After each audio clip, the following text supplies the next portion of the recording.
Laura, jy wil nou van my sê, het is nog koud, maar op Pinten, en kyk hoe lekker cloudy het is, ja. Man, ek het net een vraag. Hoe survive julle hier? My aircon is nou op 4, maar ek voel nou soos, die dashboard sê is nou 44, maar dit voel soos 144. En ek dink nou aan die mense wat die kan aircons en die tipe goed kan bekostig.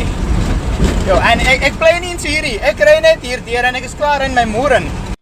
Die plek waar ek bly is net so warm, maar op intense hitte, ek weet jy kan eens praat nie.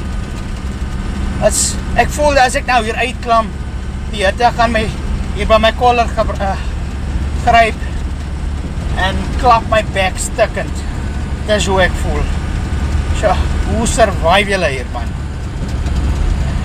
Ek weet jy, ek dink volgende keer ek moet vir julle om my so